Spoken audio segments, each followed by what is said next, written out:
merci à vous d'avoir répondu en si grand nombre à notre invitation. Il y a à peu près une cinquantaine de personnes qui sont dehors, qui ne pourront pas rentrer pour des raisons de sécurité. On nous a quand même accordé d'occuper le parterre. Donc un grand merci à vous d'être venus si nombreux. On voudrait également aussi remercier nos intervenants. Donc je ne vais pas les citer maintenant, on vous les présentera rapidement au fur et à mesure qu'ils prendront la parole. On les remercie particulièrement parce que dans les conditions particulières, les événements qu'on connaît aujourd'hui, ça n'a pas été très très simple pour eux, donc c'est à signaler. On voudrait également aussi remercier la Bourse du Travail d'avoir bien accepté de nous recevoir ici à un moment où on ne savait pas trop où on allait pouvoir organiser cette réunion, puisque normalement on était prévu de se retrouver au théâtre de Jazet. Et je voudrais également aussi remercier les caricaturistes qui sont et ils sont présents en nombre. On en reconnaît un qui était sur Antenne 2, France 2 hier soir. Donc, c'était il y a 20 ans. Hein, donc un grand merci à Saulcier, un grand merci à Lardon, et Rodot, bien sûr. Et un grand merci à Rodot. Voilà. Je pense qu'on peut les applaudir.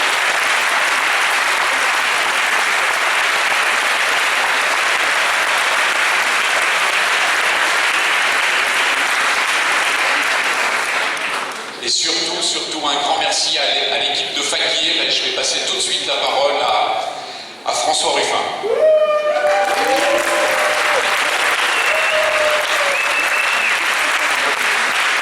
Bonsoir. Moi aussi, je vais remercier les gens de Fakir parce que quand on fait une réunion, la première réunion publique qui était donc sur Delair à France Inter était déjà compliquée à organiser et supposait tout un travail invisible. Je vais citer 3 personnes, mais notamment Johanna, qui était la maîtresse d'œuvre de la soirée, et avec Sylvain et Vincent. Et en plus, quand il faut changer comme ça totalement du jour au lendemain, quasiment, c'est d'autant plus compliqué. Donc je vais avoir un propos introductif. La soirée, donc c'est en gros de la dissidence, pas du silence. Le déroulé de la soirée qu'on va avoir, on va faire ça comme un match de foot. On va voir d'abord une première mi-temps de 45 minutes avec 4 intervenants sur le thème de comment analyser le moment présent. Voilà, on aura une pause au milieu où on fera le point sur notre campagne quand même de l'air à France Inter, parce qu'il ne faudrait pas que ce qui se passe nous conduise à éteindre toute critique sur les débats socio-économico-médiatiques quand même. Et on aura une deuxième mi-temps avec à nouveau 4 intervenants sur l'analyse du moment présent. Alors je vais proposer une introduction. Il y a une évidente condamnation, elle va sans dire, de ce qui s'est passé mercredi dernier. Il y a une évidente compassion avec les victimes. Maintenant, j'ai pu éprouver, à titre personnel, un malaise sur la manière dont on rendait hommage aux caricaturistes de Charlie Hebdo, à savoir, il y a d'abord des minutes de silence à répétition. Il y a une messe qui leur est dédiée. Il y a un certain nombre de contradictions qui apparaissent de manière rapide. Alors, je rappelais, je suis intervenu, j'étais à la CGT la semaine dernière, à la CGT de l'Isère, j'avais un débat, et ça commence par une minute de silence, et puis ensuite le secrétaire de la Fédération Métallurgie, il dit à ma droite, enfin c'est une manière de parler, même si c'est pas un jour pour rire, il dit comme ça, comme si c'était une blague qui était vraiment déjà trop dure, et je dis mais au contraire il me semble que c'est un jour pour rire, c'est pas une raison, je veux dire, comment réagissait l'équipe de Charlie Hebdo aux attentats du 11 septembre, la couverture est derrière moi, ils n'ont pas mis une couverture noire sur leur une. Il y a eu le tsunami, il y a eu, y compris, il y a eu des drames, il y en a eu, des guerres, il y en a eu, les morts se sont comptés par centaines, par milliers ou par millions, et ça ne les a pas empêchés de faire des caricatures. Donc est-ce que la meilleure manière, c'est de faire du silence et d'interdire le moindre mot? Et suite à ça, après ça, il y a eu une série de messages qui nous ont dit mais est-ce que ça vaut le coup de maintenir cette soirée Et je posais la question, mais est-ce que les supermarchés ont fermé? Est-ce que les usines ont fermé?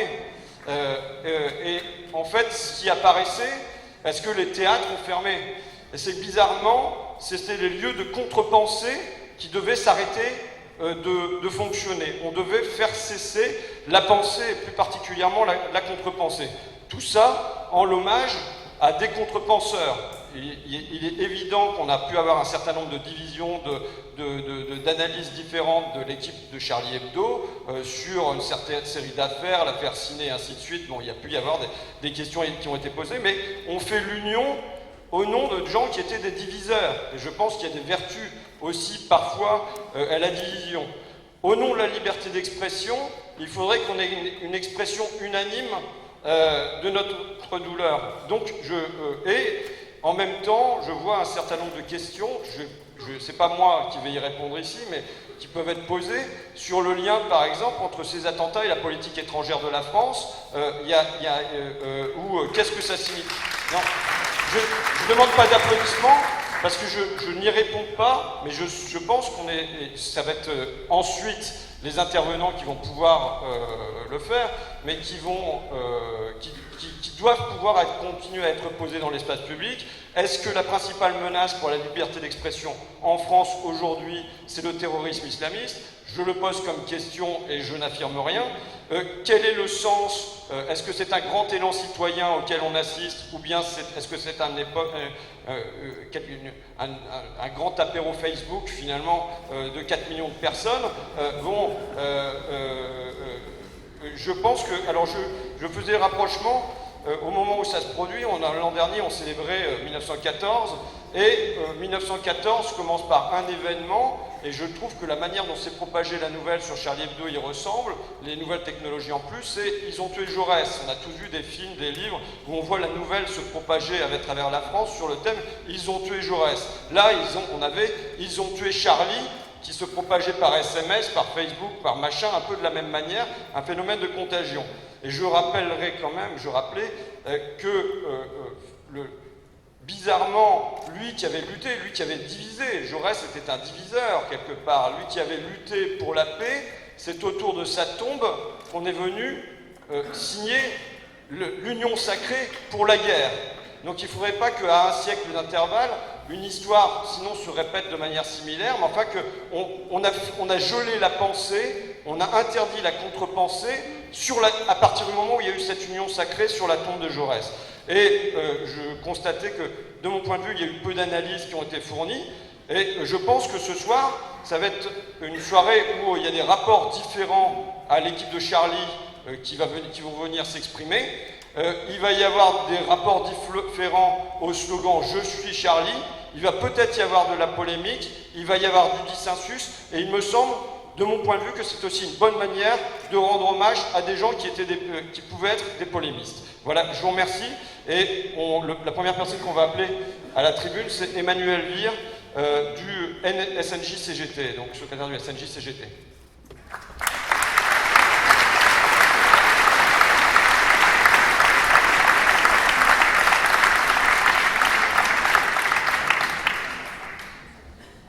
Bonsoir à tous. Donc moi je suis Emmanuel Vire, je suis secrétaire général du syndicat national des journalistes CGT.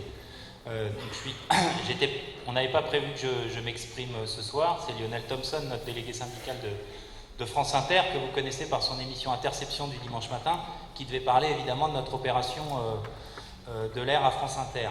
Avec ce qui s'est passé mercredi dernier, vous imaginez bien que nous sommes, nous journalistes, sous le choc. Déjà on avait des amis dans la rédaction, et puis c'est un truc qu'on n'imaginait pas possible. Il y avait eu les attaques contre BFM TV, contre Libé l'année dernière, mais là, un attentat, une exécution en règle des journalistes pendant une conférence de rédaction, on n'y croit toujours pas, nous journalistes. Et c'est vrai que c'est un truc qui nous a depuis mercredi. Moi j'ai passé 48 heures avec l'équipe de Charlie, c'est un truc qui est compliqué à vivre. Alors après il y a eu l'histoire de cette manif de dimanche. Y aller, pas y aller, comment l'organiser avec l'équipe de Charlie. Donc moi je voudrais revenir 2 minutes avec vous sur ce qui s'est passé et ce que je vais appeler la manip de la manif. hein, parisienne. Je parle bien, je fais distinction entre les manifs qu'il y a eu en région, où là on a eu, je pense, des choses beaucoup plus spontanées, avec des politiques qui ont été plutôt relayées en milieu de cortège ou même anonymes, de ce qui a pu se passer à Paris, avec ce qu'a voulu en faire le pouvoir actuel.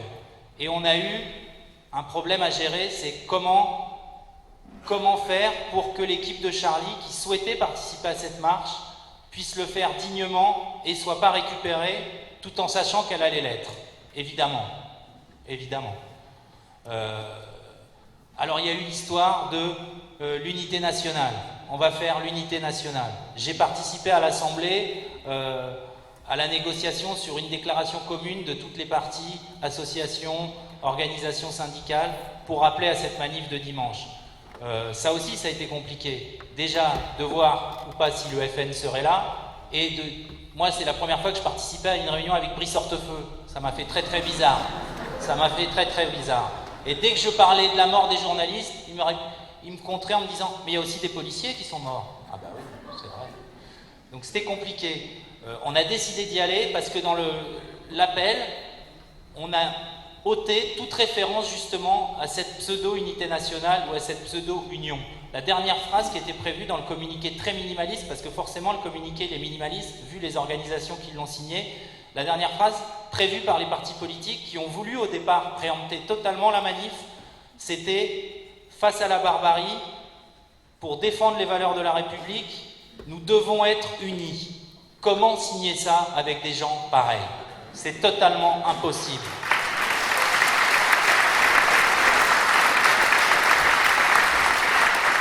Alors on est arrivé sur un compromis qui a été, face à la barbarie, défendons les valeurs de la République. Bon, c'est pas... Mais au moins, il n'y a pas de nous, devons être unis, nous, hein, bon. Après, il y a eu l'organisation de la manif. Moi qui étais chargé de faire le lien entre Matignon, l'équipe de Charlie, pour les questions de sécurité, etc.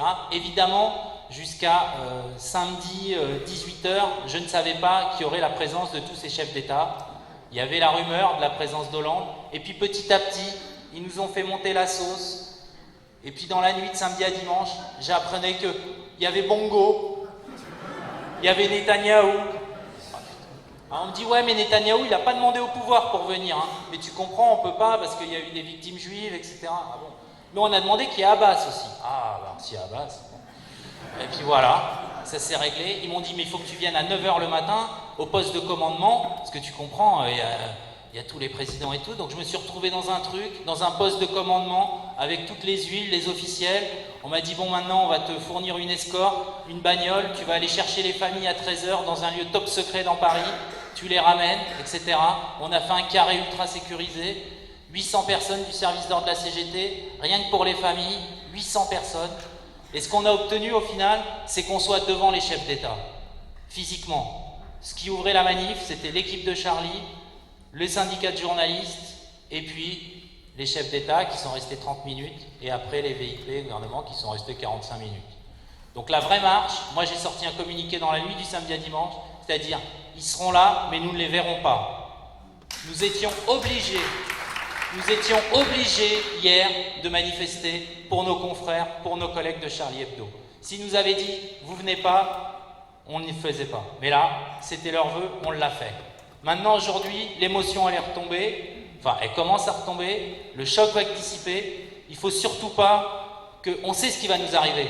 C'est mercredi, des lois d'exception sur la sécurité, le terrorisme. C'est ça qui va nous tomber dessus. On le sait tous. Et nous, journalistes, évidemment, on doit faire très gaffe, mais nous, en tant que syndicat national journaliste CGT, on sort à peu près un communiqué par semaine sur le traitement par les médias, soit des mouvements sociaux, soit de l'islam en France, etc. C'est clair que ça ne va pas s'arranger. Et la stigmatisation va continuer. Je ne crois pas, moi, à un réveil des consciences lié à 4 millions de personnes un dimanche, même si j'ai manifesté. Mais ça, je n'y crois pas. C'est pour ça que je ne crois pas à l'Union nationale. Par contre, maintenant, il faut qu'on prenne les politiques à revers. C'est de leur dire, vous défendez la liberté d'expression, Charlie Hebdo était en train de crever. Vous défendez la liberté d'exception, tous les titres qui n'appartiennent pas à des grands groupes industriels et financiers, en gros, aux grandes fortunes du pays, sont en train de crever. Ils lancent tous des souscriptions. Le Ravi à Marseille, la Marseillaise à Marseille. Si la Marseillaise disparaît à Marseille, il n'y a plus que Tapi et la Provence. C'est ça qui va se passer. Et Marseille est la seule capitale régionale où il y a encore 2 titres, 2 quotidiens régionaux par jour. Et ça change la donne.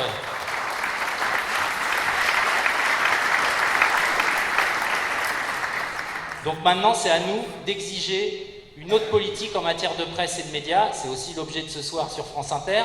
Mais en termes de presse écrite, c'est évidemment réorienter les aides à la presse. Un titre comme Closer touche 30 fois plus ou 20 fois plus que le monde diplomatique. Enfin, c'est un véritable scandale, les aides à la presse. Et là, Charlie, qu'est-ce qui s'est passé? Hier, j'ai vu Luz, encore hier soir. Luz me dit, mais qu'est-ce que je vais faire de tout ce blé? J'ai 1 million du ministère qui tombe. Ce qu'il faut savoir, c'est qu'il y a 9 mois, ils sont allés voir François Hollande pour lui dire « Charlie Hebdo est en danger ». Ah oui, mais je suis très attentif à la situation de Charlie Hebdo, mais je ne peux rien faire. Eh bien si, tu peux faire. Réoriente les aides à la presse. Arrête de les donner aux grands groupes qui possèdent la presse. Voilà.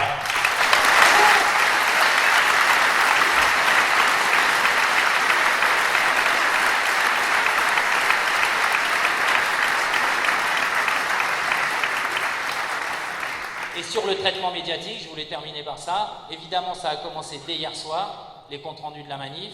Alors ça aussi, c'était impressionnant comment ça avait été organisé. Des poules presse, dans les carrés sécurisés, sur des estrades. Enfin, c'était un truc, mais bon. Hier soir, qu'est-ce qu'il y a? Ah, mais il y a eu un truc très étonnant dans les manifs, sur toutes les chaînes. Les policiers ont été applaudis.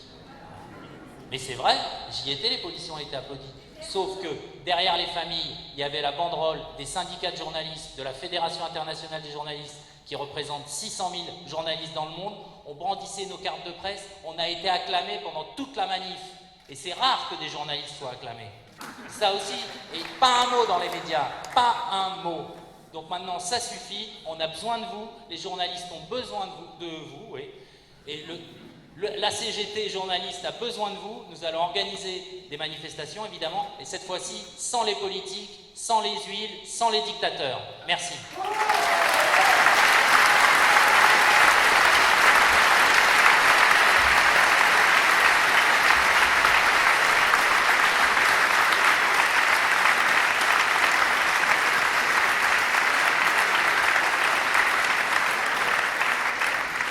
Emmanuel Beer, merci beaucoup à toi.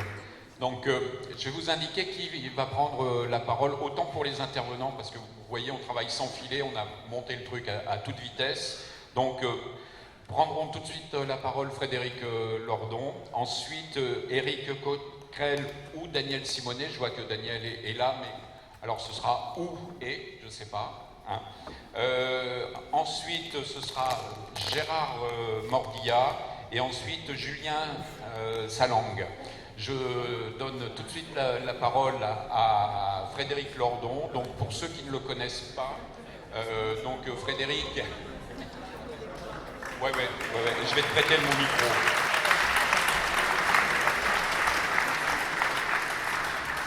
Donc, pour les rares personnes qui ne connaissent pas Frédéric Lordon, Frédéric Lordon est économiste et philosophe. Il est directeur de recherche au CNRS et il adhère également aux économistes atterrés. Merci, Daniel.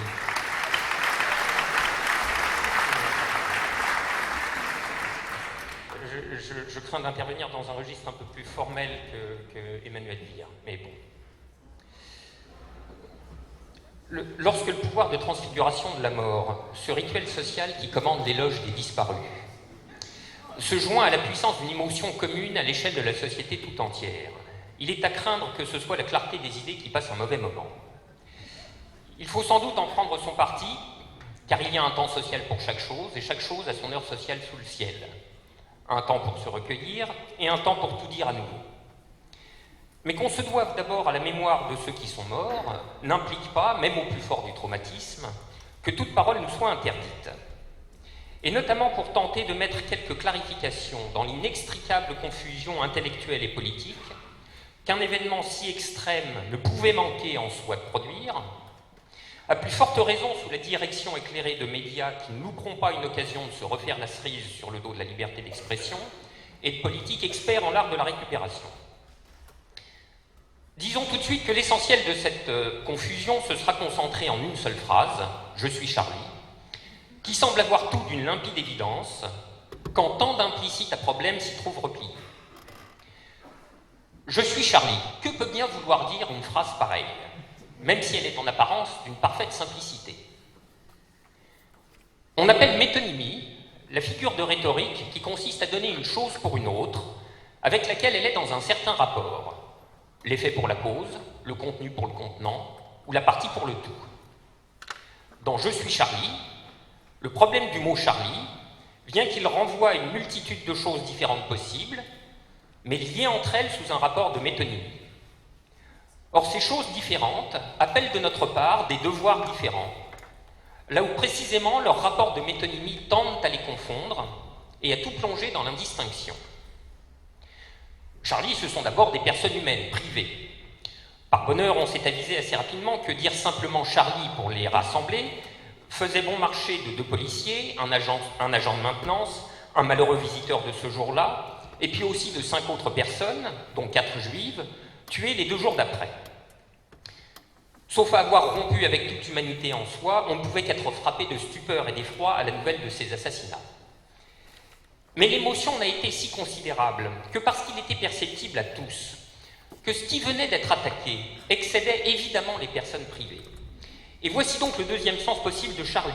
Charlie comme métonymie des principes de liberté d'expression, des droits à exprimer sans craindre pour sa sécurité, tels qu'ils sont au cœur de notre forme de vie.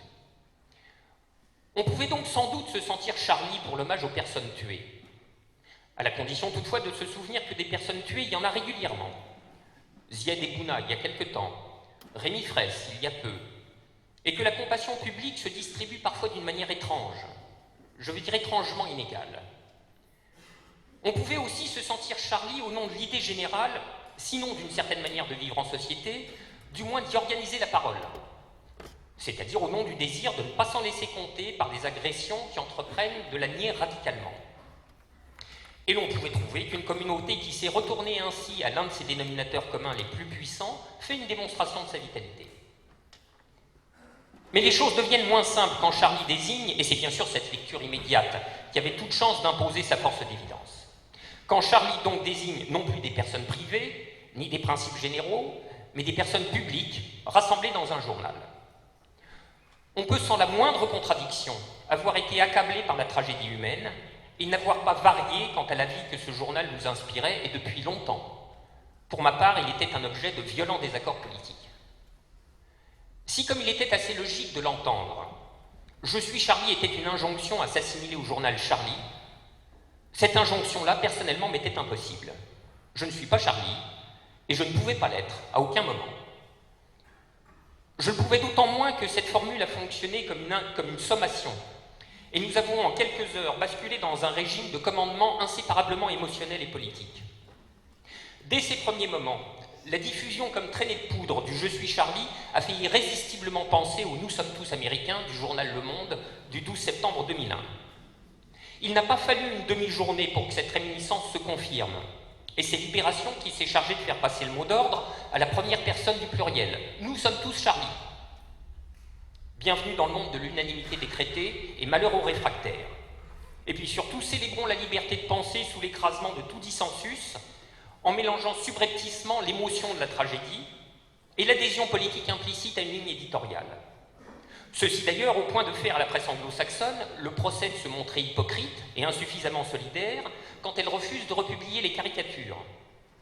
Il fallait donc au moins traverser une mer pour avoir quelque chance de retrouver des têtes froides et entendre cet argument normalement élémentaire que défendre la liberté d'expression n'implique pas d'endosser les expressions de ceux dont on défend la liberté. Mais cette unanimité sous injonction était surtout bien faite pour que s'y engouffrent toutes sortes de récupérateurs.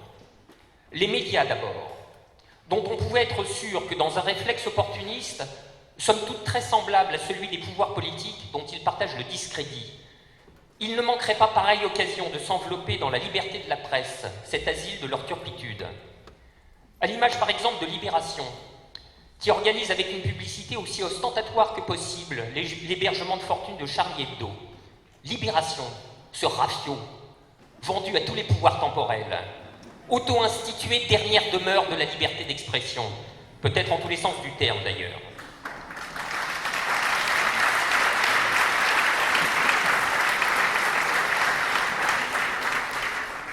Et combien de la même farine derrière Libé pour faire de la surenchère dans le charlisme?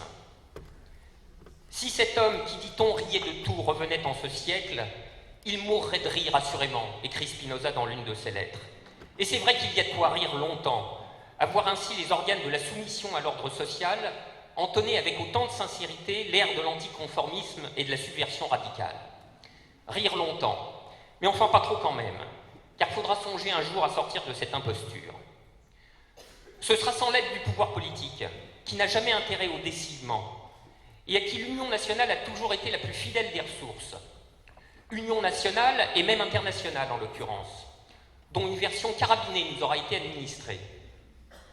Fallait-il qu'elle soit incoercible, la pulsion récupératrice de François Hollande, de se faire reluire à la tête de Paris, capitale du monde, pour convier de proche en proche jusqu'à Orban, Porochenko, et puis Netanyahou, Lieberman, etc., de hautes figures morales, connus pour se partager entre défenseurs de la liberté de la presse et amis du dialogue interconfessionnel.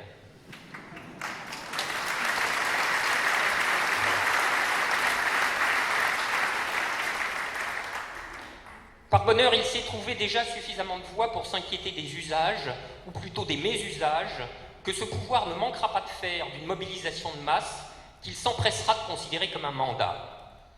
Espérons qu'il s'en trouvera également pour recommander à quelques éditorialistes un court séjour en cellule de dégrisement et pour leur apporter le café salé. Dans la concurrence pour être à la hauteur de l'histoire, avec un grand H bien sûr, et même, pente aussi fatale que grotesque de l'information en continu, pour être les premiers à annoncer l'histoire. Il était logique qu'ils criassent tous à l'histoire et à l'historique à propos de la manifestation d'hier. S'il est permis d'en rire, on dira que historique, elle l'est certainement sous quelques rapports, au moins pour être la première du genre où le comptage de la police avait une chance d'être supérieur à celui des organisateurs. On ne sache pas cependant qu'il soit resté grand-chose des manifestations monstres de Carpentras, ni du 1er mai 2002. Effusion collective qui avait déjà hystérisé le commentariat, mais dont on doit bien reconnaître que la productivité politique aura été rigoureusement nulle. On aimerait beaucoup qu'il en aille autrement cette fois-ci, mais on ne peut pas s'empêcher de poser en toute généralité la question de savoir s'il n'y a pas un effet de substitution entre le degré de l'unanimité et sa teneur politique possible. Par construction, arrasant toute la conflictualité qui est la matière même de la politique, la masse unie est tendanciellement apolitique. Ou alors c'est que c'est la révolution. Mais ça ne me semble pas être le cas de figure présent. Il y aurait enfin matière à questionner la réalité de l'union nationale qu'on célèbre en tous sens. Tout porte à croire que le cortège parisien, si immense qu'il ait été, s'est montré d'une remarquable homogénéité sociologique. Blanc, urbain, éduqué.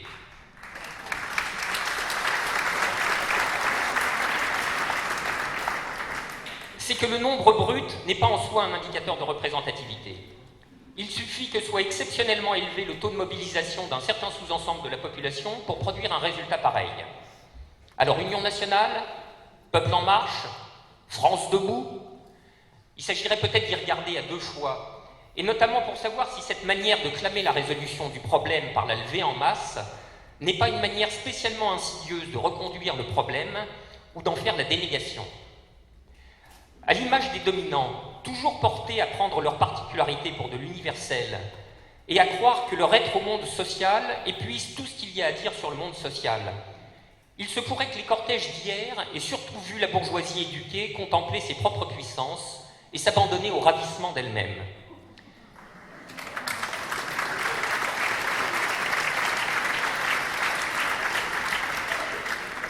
Il n'est pas certain cependant que ceci fasse un pays ou même un peuple, comme nous pourrions bientôt avoir l'occasion de nous en ressouvenir.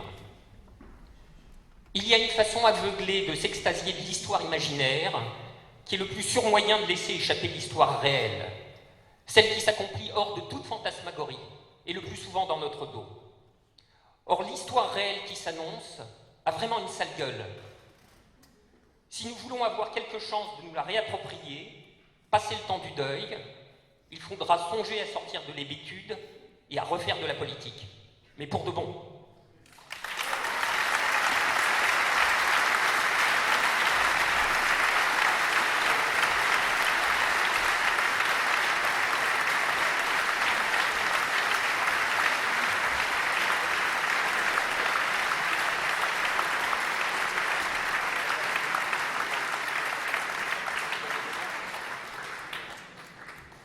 Donc, on va donner la parole maintenant à Daniel Simonet du groupe Front de Gauche et Parti de Gauche, et qui est élu à la mairie de Paris.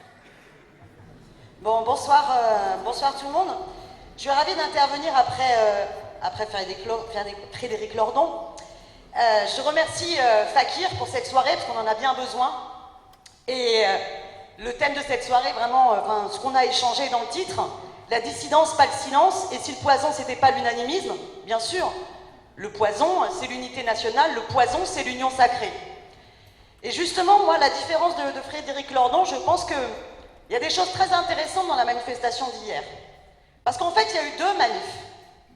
Il y a eu une manif, là, avec tous les chefs d'État, dont l'écrasante majorité, de toute façon, piétine la liberté de la presse, piétine le droit de blasphémer, piétine la liberté d'expression.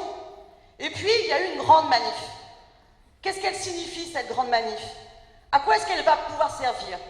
Eh bien, elle servira en fonction de ce qu'on en fera. C'est-à-dire qu'on sait que les choses sont fragiles. Elles peuvent tout basculer, dans un sens comme dans un autre. Donc moi, j'aime la dernière phrase de Frédéric Lordon. Oui, faisons de la politique, parce que c'est par la politique qu'on s'en sortira. Et donc, le point de départ. Alors déjà, sur la petite manif des chefs d'État, moi, il y a une belle image que je garde en tête. Et je voudrais donner la Légion d'honneur au pigeon. Parce que franchement, ce pigeon, il nous a bien fait rire, hein, qui a marqué son empreinte sur notre président. Je pense que ça résume bien ce qu'on exprime face à cette grosse récupération géopolitique des va-t-en-guerre de l'Union sacrée. Alors pour revenir maintenant sur la signification. Qu'est-ce qu'on peut en faire de la signification de cette grande marche? Évidemment, si on en reste à Nous sommes Charlie, sachant que beaucoup peut-être n'avaient jamais lu Charlie Hebdo, ils ne savent pas quels étaient les combats que portait Charlie Hebdo, c'est pas simple. Va falloir qu'on explique, va falloir faire de la pédagogie. Pour commencer, moi je parle pas d'attentat terroriste, je parle d'assassinat politique. Ils ont été assassinés. Et pourquoi ont-ils été assassinés? Pourquoi eux et pas d'autres? Pourquoi eux et pas d'autres? Parce qu'ils se battaient et qu'ils revendiquaient le droit de blasphémer. Parce qu'ils se battaient pour la liberté d'expression qui commence d'abord par la liberté de conscience. Ils se battaient pour le fait qu'on soit dans une société où il n'y a pas de vérité révélée, où il n'y a pas de tabou sur lesquels on n'aurait pas le droit de rire, sur lesquels on n'aurait pas le droit de rire pour faire réfléchir, pour contester tous les ordres établis. Ils sont morts parce qu'ils se battaient pour cela. Et donc c'est par ce point-là qu'il faut prendre la bataille politique pour lutter contre eux et pour lutter également pour tous ceux qui ont intérêt à récupérer cette situation. Donc, Charlie Hebdo, je suis Charlie, ça veut dire je suis laïque, je suis pour la défense de la liberté de conscience. Et ça me semble être une première bataille à poursuivre. Et c'est quand même un truc d'un paradoxe dingue. On a plein de dirigeants qui se réclament tout d'un coup de Charlie Hebdo et qui sont allés courir, les uns dans les synagogues, les autres en allant chercher tous les chefs religieux, à la fois pour commenter la situation, pour rassurer, et à qui il faudrait déléguer le travail d'éducation civique, le travail d'émancipation, le travail de la confrontation républicaine dans une société. Ça, il ne faut pas l'accepter. Défendre la laïcité, c'est défendre la séparation entre la sphère privée et la sphère publique. C'est estimer que la condition même de l'égalité de la communauté commune des citoyennes et des citoyens libres, éclairés, qui ont le droit de débattre, de se confronter, de s'écharper pour définir quel est l'intérêt général, quelle est la politique qui doit être menée, doit bien se faire avec cette séparation-là très claire. Donc la bande d'hypocrites qui sont allés mépriser cette notion même de laïcité en allant dans des lieux de culte. Nous devons dire que nous ne sommes pas d'accord. C'est ça aussi, se battre pour la laïcité. Et pour moi, c'est le sens qu'on doit donner à Nous sommes Charlie. Nous devons nous battre pour la laïcité.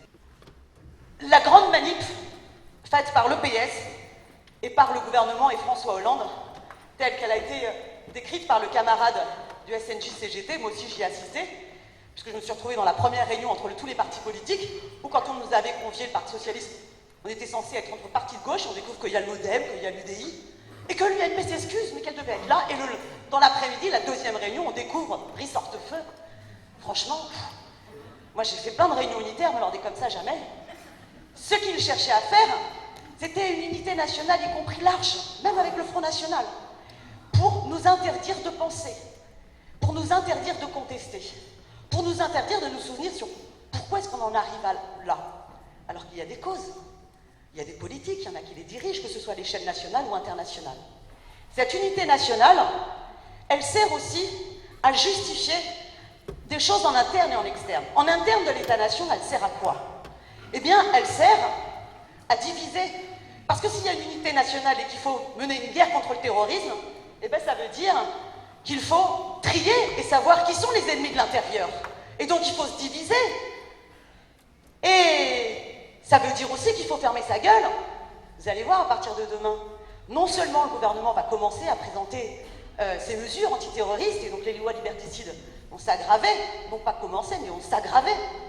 Mais tout d'un coup, la loi Macron, ça va s'accélérer. Et là, taisez-vous. Unité nationale, laissez la politique au service du MEDEF et de la finance continuer de plus belle. Et vous verrez que les mesures pour la sécurité, c'est pas plus de moyens pour que les flics n'aient pas des gilets pare-balles qui sont les mêmes depuis 10 ans et qui les met en danger. Parce que ce sera aussi toujours les politiques d'austérité, y compris pour la police. Mais ce sera les politiques liberticides. Et à l'échelle internationale, pourquoi est-ce qu'ils nous ont fait cette grande photo de famille? C'est pour justement continuer de plus belle dans la théorie du choc des civilisations. Hein, cette théorie du choc des civilisations, il ne faut pas l'accepter. Et donc oui, il faut refuser ce poison, mais ce sursaut de cette manifestation, eh bien, pour moi, ça peut être justement un peuple uni qui se bat pour autre chose.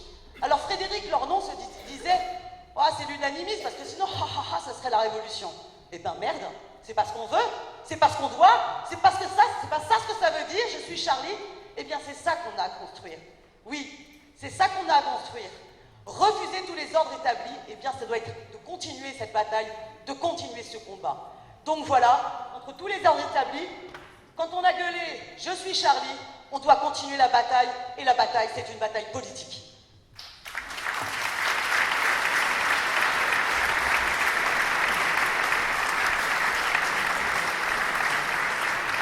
Merci beaucoup, Daniel.